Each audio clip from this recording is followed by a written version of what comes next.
here, and I'm very proud. I'm very happy to welcome you again here in this show, Colonel Douglas Macgregor. How is it in the United States at the moment in this turmoil of pre-election wars with stunning news almost every day? Well, your European audience may not appreciate this, but the focus in the United States of most Americans is almost entirely on the southern border and the massive invasion of 10 million illegals who are being admitted without being vetted, without any sort of security for the American people. And everyone has concluded that these people will be repurposed as future voters for what we now call the Uniparty in Washington, this conglomerate that rules us in complete absence of any demonstrated interest in the American people. So one wonders how much longer this can go on. I suppose much of that depends on the economy, but that's where people are focused. That's the danger. People really aren't watching very carefully what happens in eastern Ukraine. They don't care. They never did. And they look a little bit at what happens in the Middle East, but as long as we don't become involved, I think they'll stay away from it. But isn't that the good news in some sense that if the Americans lose interest in the war in Ukraine, that means that the perspective for peace could become more realistic?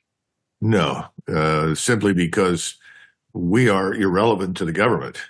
The people that rule America are not the American citizens who walk into voting booths and turn in ballots. That's kind of a joke at this point. Washington is ruled by a political elite that is in the pockets of oligarchs, billionaires, and lobbies, whether it's the Israel lobby or it's the military-industrial defense lobby and any number of other interest groups, but behind those stand billionaires. And they effectively own the Congress and the White House. So those institutions are not really very responsive to the American people. On the other hand, we see that a former president, Donald Trump, is triumphant in the pre-elections on the Republican side. Many people in Europe didn't think that possible. Do you think that Donald Trump has a true chance of becoming again American president? And what would that mean for the geopolitical situation in Europe?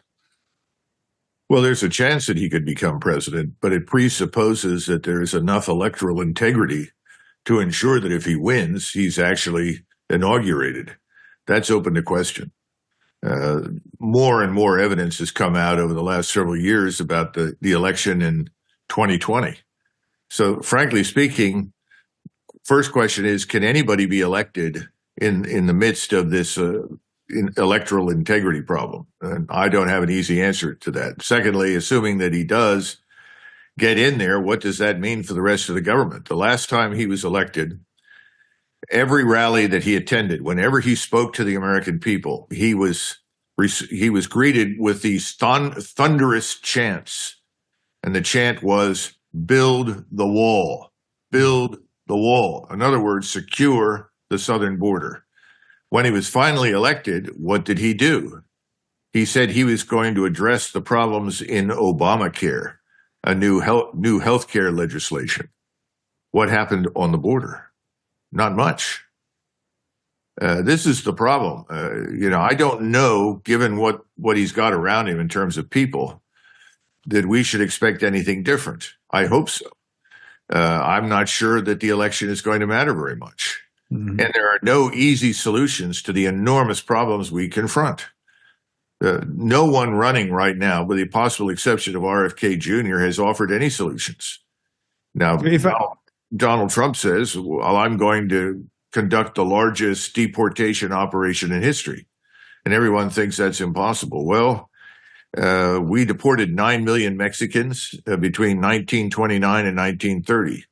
Under FDR, we deported another 3.5 million. Under Harry Truman, 2 million. Under Eisenhower, 1.5 million. So I think that could be done. The question is, will he be supported by anybody who matters in Congress?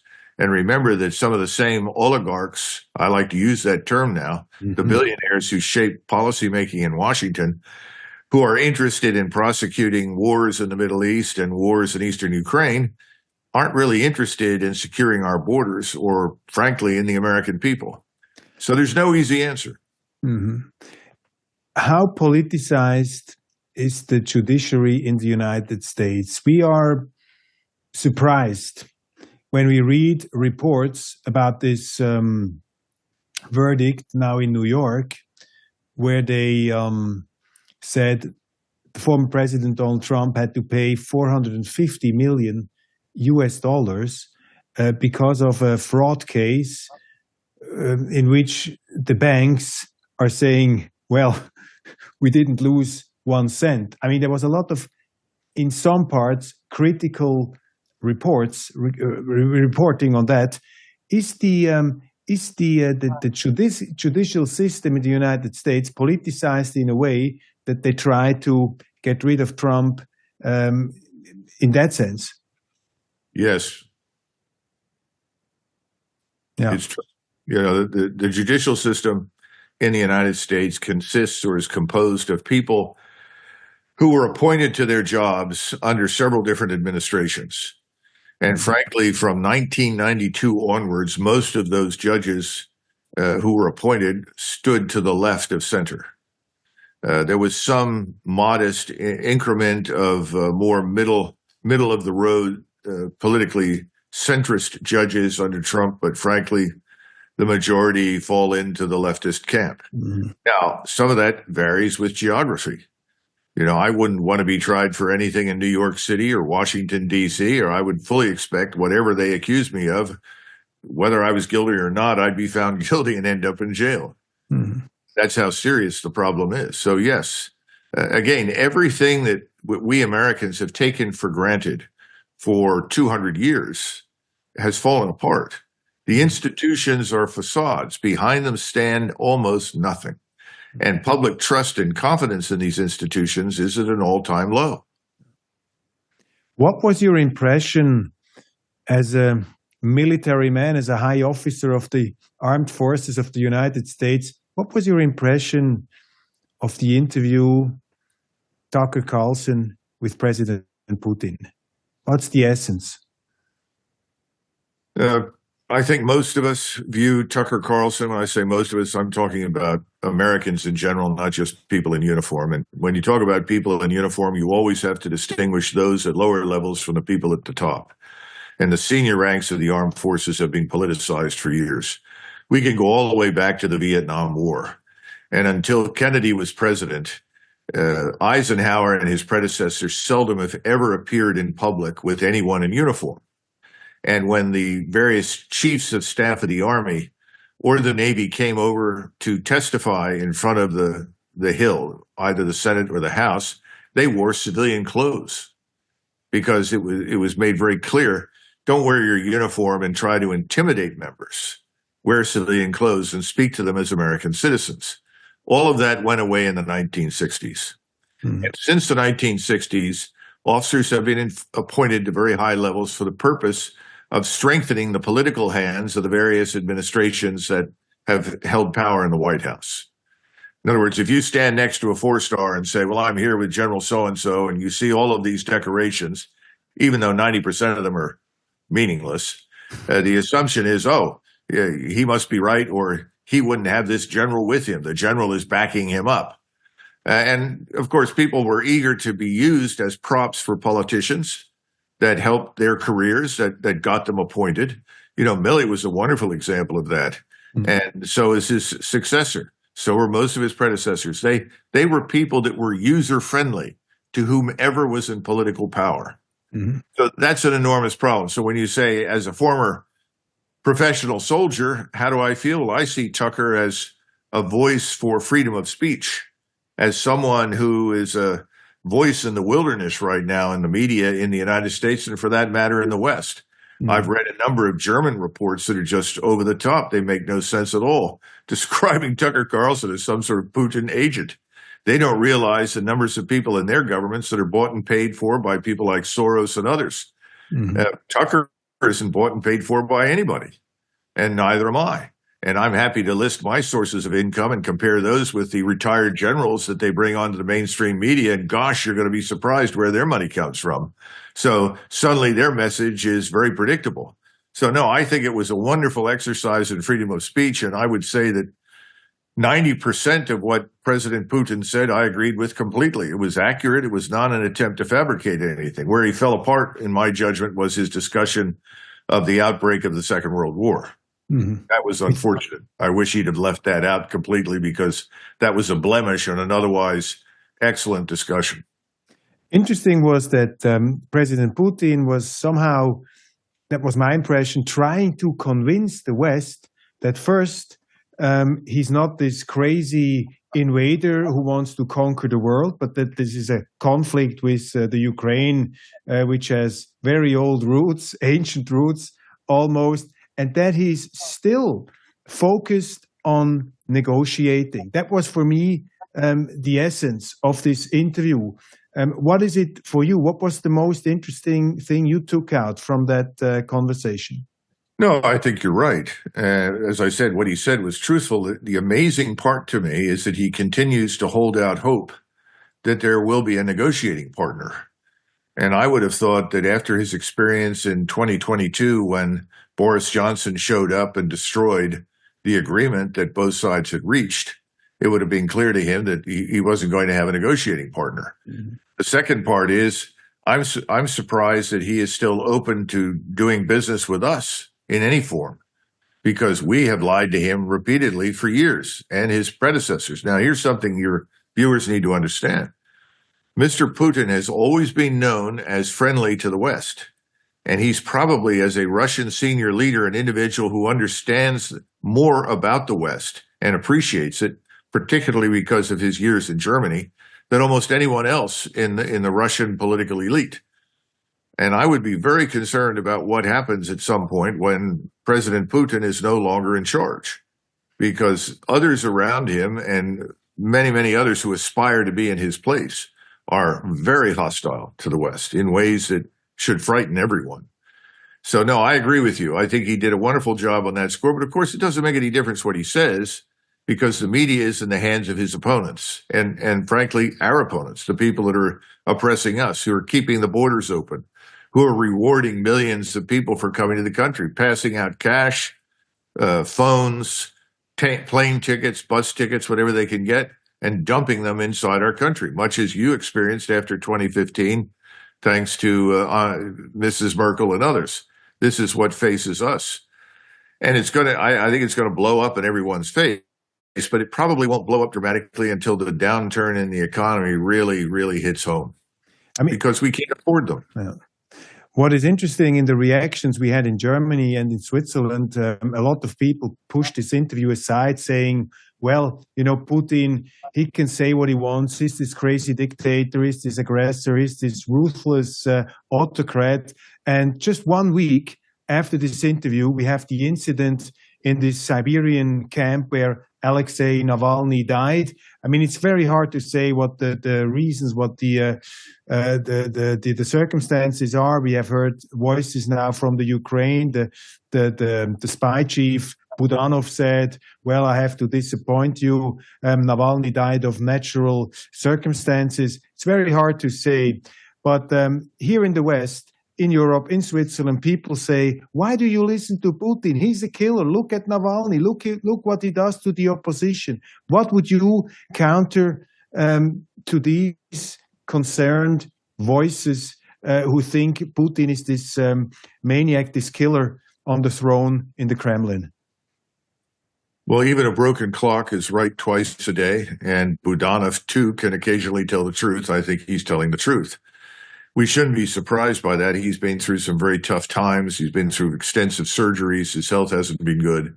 So that's not impossible. I know that he was under consideration for some sort of trade with the West and the United States of key. Navalny. Yes. And it appears, and this is certainly substantiated by, I think, his wife's presence at the Munich Security Conference, he was always seen as the future Zelensky of Russia, as the man who would take over and sell his country out to the West. And I think MI6 and CIA both viewed him in those terms. I can't prove that because I'm not on the inside, but that's what reliable sources tell me. But again, it doesn't make any difference because the media in the West is going to say what it says. The difference between, incidentally, you and us is that we have alternative media. I don't know how much alternative media you've actually got anymore. I mean, the stuff coming to me from Germany is absurd. I mean, the descriptions, completely fatuous nonsense. I don't know what to say. But we do have alternative sources of media, although there's an ongoing effort, obviously, to suppress it. And this is a sort of idea of theory of complicity, that anyone who doesn't conform automatically to the mainstream narrative is dangerous and disruptive, which means he's telling the truth. So I think Tucker told the truth to the extent that he could. I think the interview is a success. It had a big impact here, more so probably here than in Europe.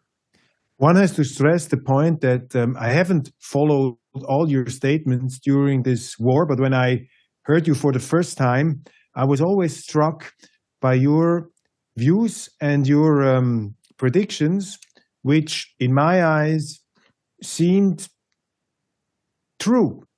It came out as you predicted. And you were one of the very few voices, prominent voices, who said from the beginning that the Ukraine is fighting an unwinnable war.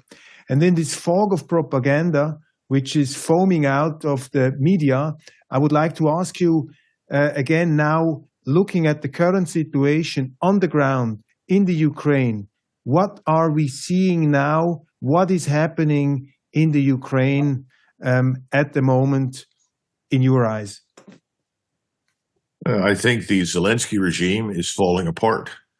They're beginning to engage in mutual recrimination. The key people in the structure are attacking each other, blaming each other. The forces in the field, which have been crumbling slowly for many, many months, are now really falling apart very quickly.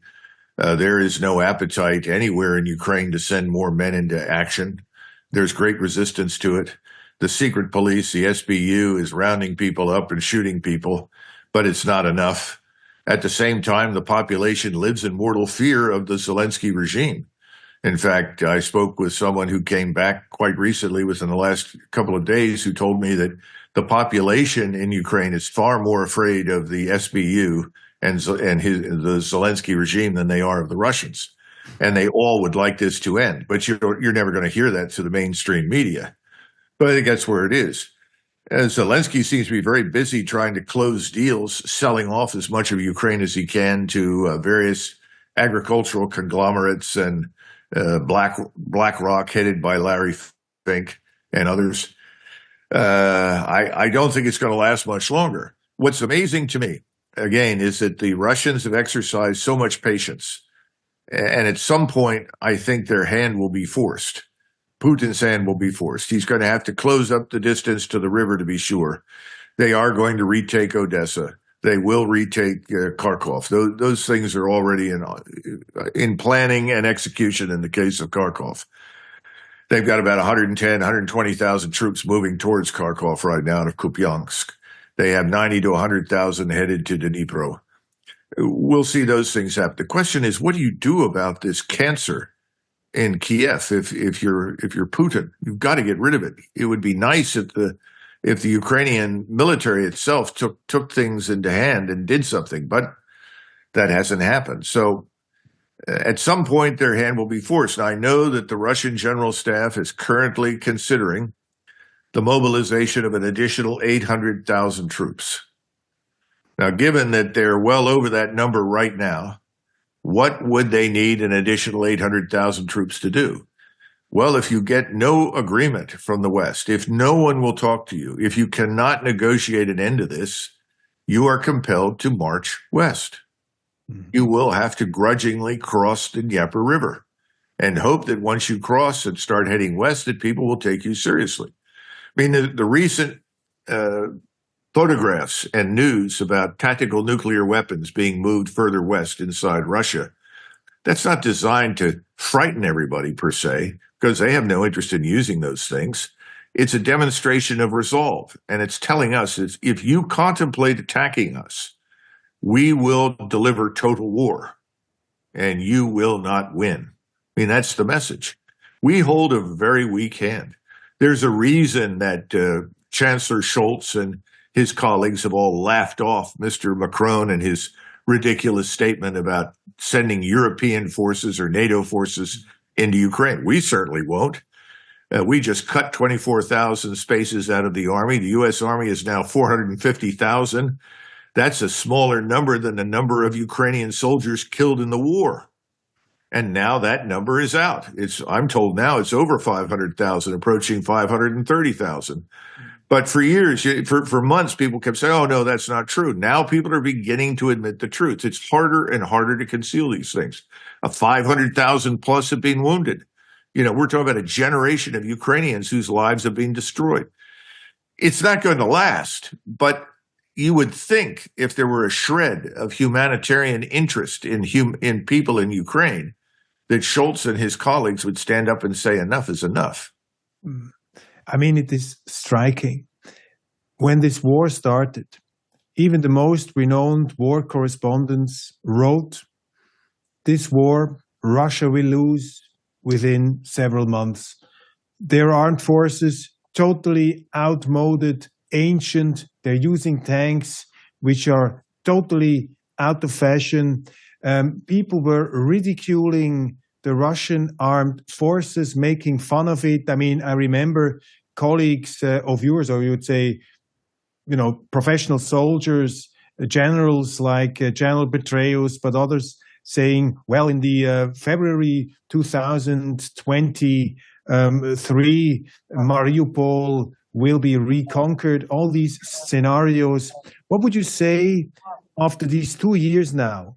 What is your assessment of the Russian army from a military standpoint? How competent is Putin as a military leader, and how competent are these armed forces of Russia? A successful military commander always knows the limitations of his force as well as its potential. Without understanding limitations, you can't hope to be successful because you will demand either too much or too little of the force you command.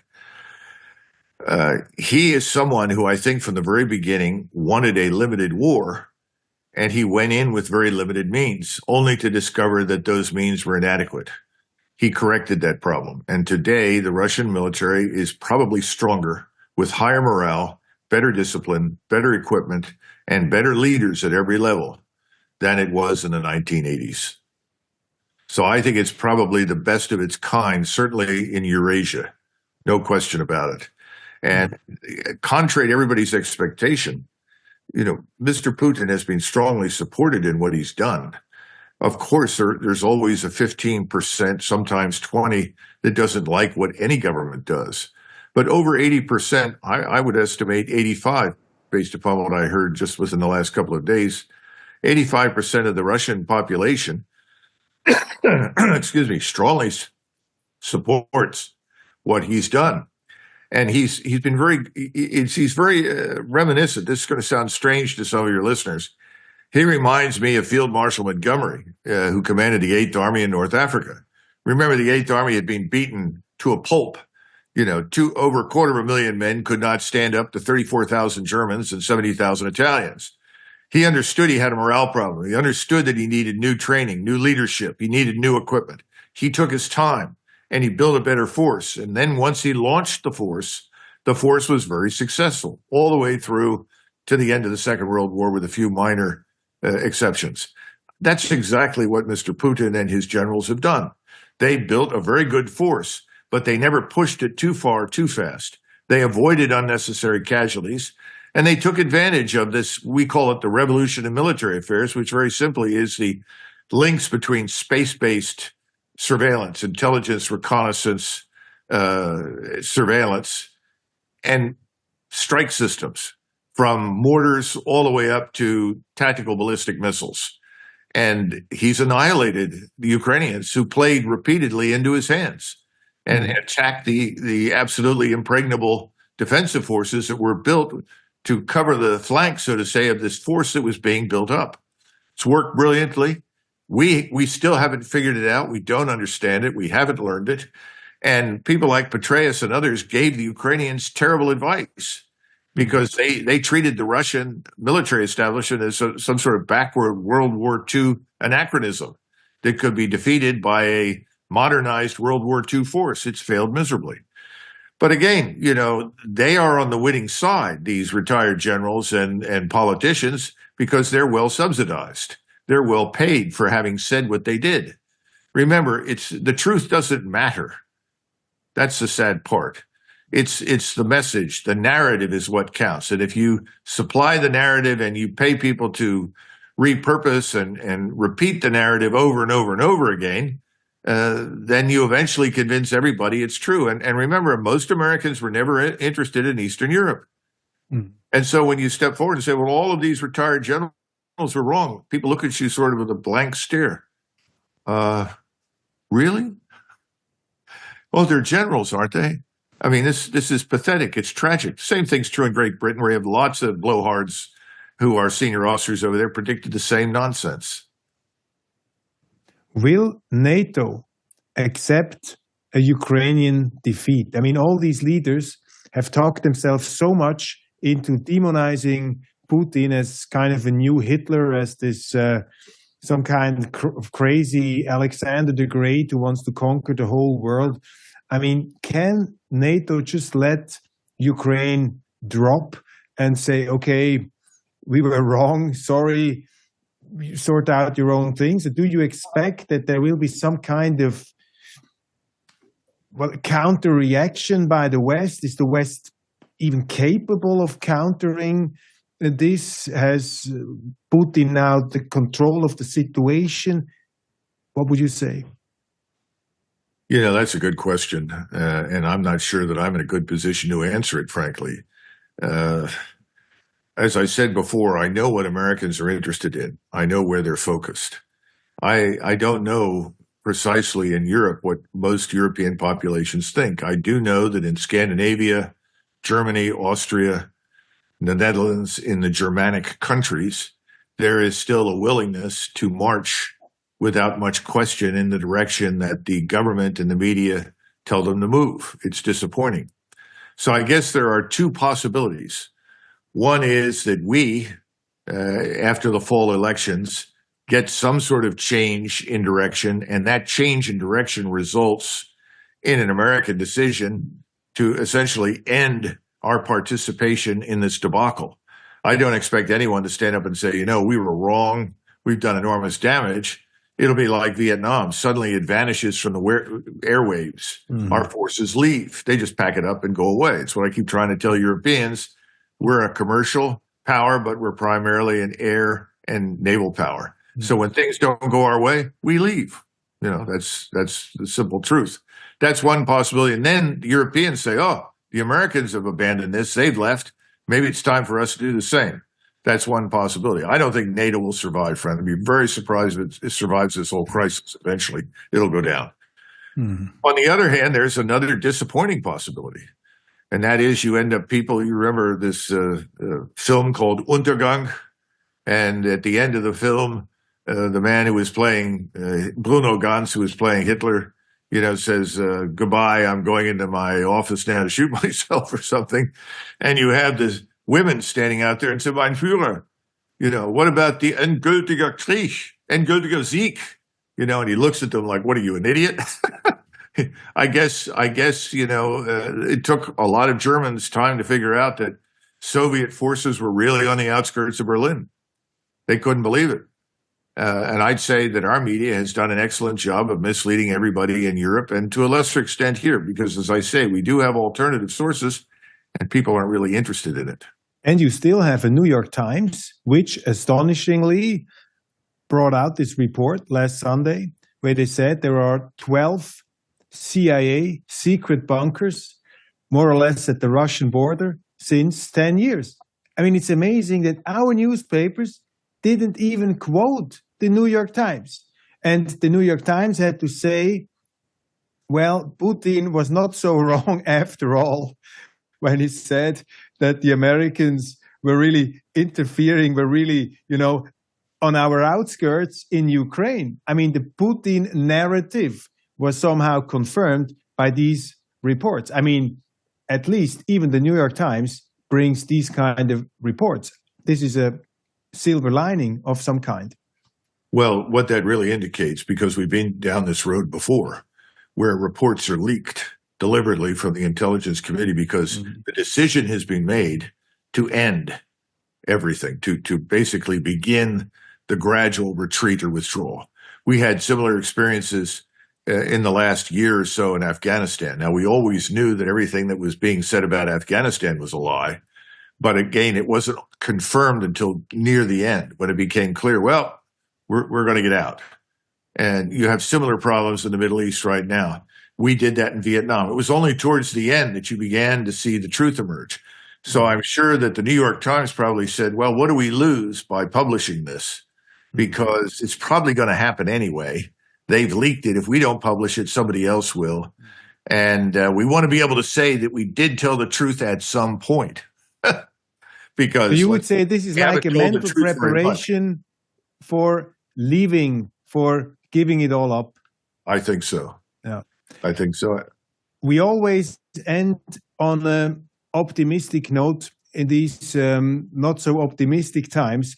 And I want to ask you as a final question, I have a theory, an optimistic theory, and I just will present it to you very shortly, and you have to counter it, or probably you find it's somehow corresponding to reality. I think it's a gut feeling. Probably it's wishful thinking. I don't know. I think that the Russian president, who has now the upper hand militarily, he wants to, as he said, demilitarize the Ukraine. He doesn't want NATO in his garden.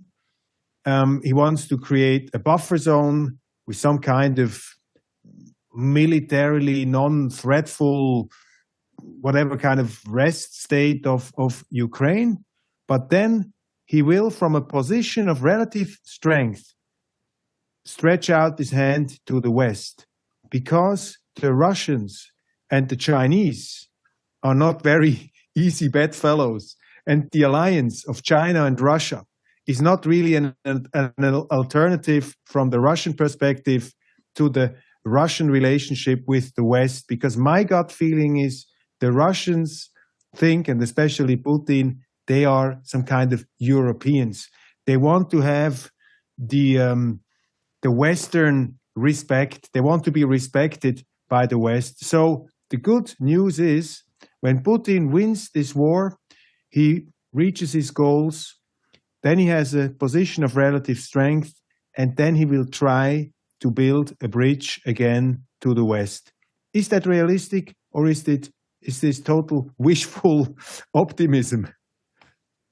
Well, I think most of what you've said is accurate. And again, I go back to what I said earlier about Putin. Let's hope that Mr. Putin remains in office for the foreseeable future, because he's the one who does share your orientation towards the West, particularly towards Germany. He's someone who knows history, and he knows that the two world wars were anomalies. Those were exceptions in the history of the German and Russian-speaking peoples. The majority of Germans were always doing business with Russia and vice versa. The two benefited from each other. He sees it in those terms and would ultimately like to see that happen again. Having said that, he would like to have good relations with Poland. And he's made that very clear on numerous occasions. So that much, I think, is true. It's a mistake to attach too much significance to this Chinese thing in the sense that there's some problems there. China and Russia are perfectly made for each other. Why? Because Russia has all the resources, the abundance of minerals, you name it, and the agricultural products that China desperately needs. China needs oil. It needs coal. China consumes virtually all the coal that it mines for itself. It needs millions of tons more than that just to run its industries. It does not have vast natural gas pipelines all over the country, but it can distribute coal via trains and rail and road.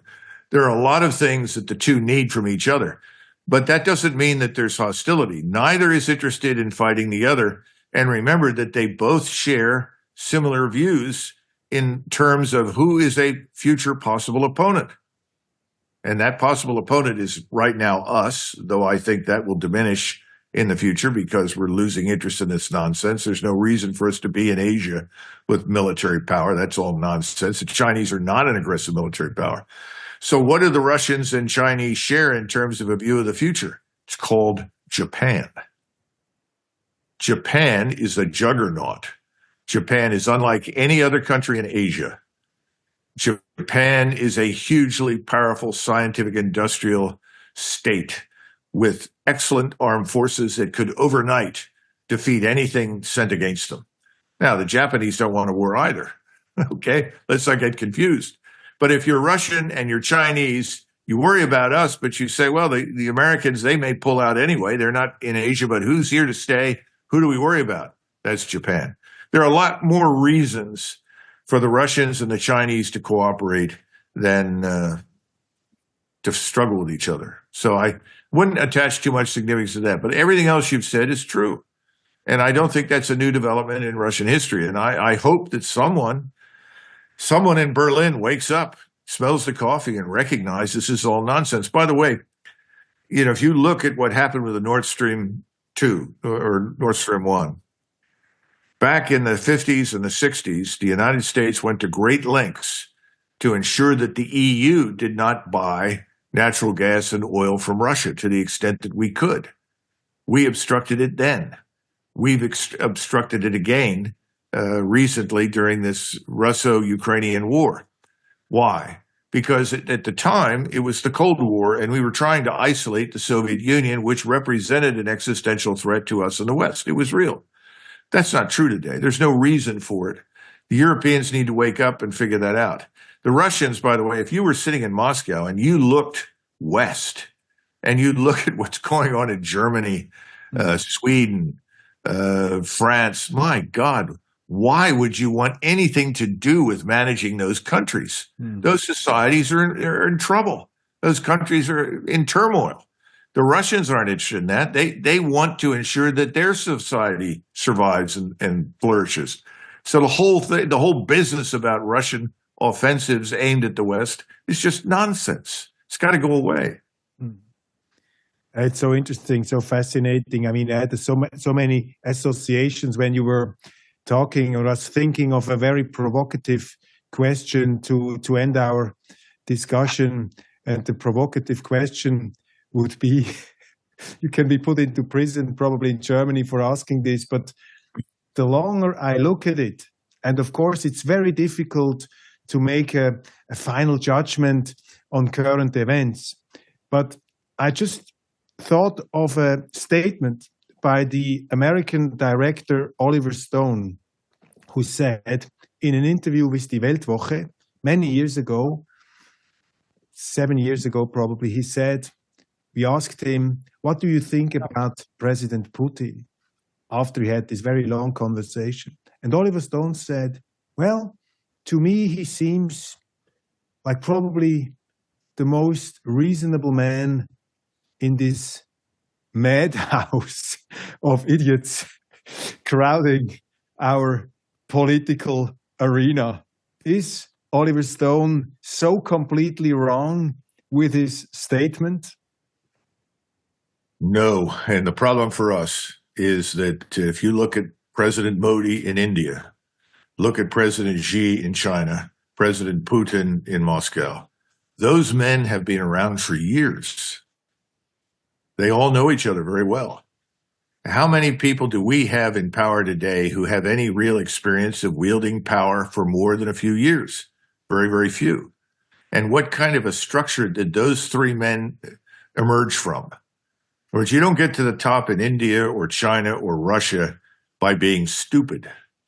Get there by being extraordinarily intelligent, well-informed, and of course, ruthless, determined, all of those things. What have we got? It's sort of amateur hour in the West. This is the most unimpressive collection of people I can imagine. It's certainly in my lifetime. When I remember visiting for the first time in the early 80s, the German Foreign Office in Berlin. There were still people in that Foreign Office whose fathers and grandfathers had served in the German Foreign Office. You're talking about people that went back before World War I. These were products in that line. They were highly educated, very thoughtful people. They could quote in great detail GDP figures for every country. They spoke multiple languages brilliantly. They knew everything that was happening around them. And there was none of this hostility or hatred. It was all very objective, very matter-of-fact and fact-based. No emotion. And see, that's the problem. We tend to appeal to emotion over reason all the time, and it seems to win. And perhaps this is one of the unfortunate downsides of Republican government. I don't know. But I think we are at the end of a disappointing era. The West, certainly in terms of leadership, has reached entropy. We have, I think, as you say in German, lots of leere Schüssel. The professionals and the amateurs. To quote one of your favorites, I guess, Johann Wolfgang von Goethe, he said, famous saying, nichts ist schwerer zu ertragen als eine Folge von guten Tagen. Nothing is harder to bear than a series of successful days. And this decadence you are describing so eloquently in the West is somehow the product of the success of the West and of these eternal circles you always see in societies. But isn't Modi, Xi Jinping, in Putin, at the end of the day, this kind of blow of reality, the knockout of reality that could wake up the West to remember its own strengths and qualities? I think, yes, I'm still optimistic about Europe. Europe has been dead so many times, fallen so many times. Now we are at a certain low, but these enemies, so to speak, as they say, could be somehow the punch we needed to wake up. You agree? It could be, but interestingly enough, I don't think they're interested in punching us. They are building on the foundation of this thing we call BRICS. Mm-hmm. They're developing a new gold-backed currency. They're getting out from under our financial system. We're going to be left alone. Now, whether or not anybody comes to terms with the reality that our living standards are falling, that our industries are kaput, I don't know. I mean, I would certainly hope so. But there just isn't a whole hell of a lot of leadership on the horizon right now. So it'll have to come from someplace we never expected. I just don't want it to be the kind of leadership that emerged after 1789 in France. Well, Colonel, let's hope that bad times bring out good leaders. Thank you very much for this discussion. Again, always fascinating, always enlightening. All the best to you and the United States. Thanks very much.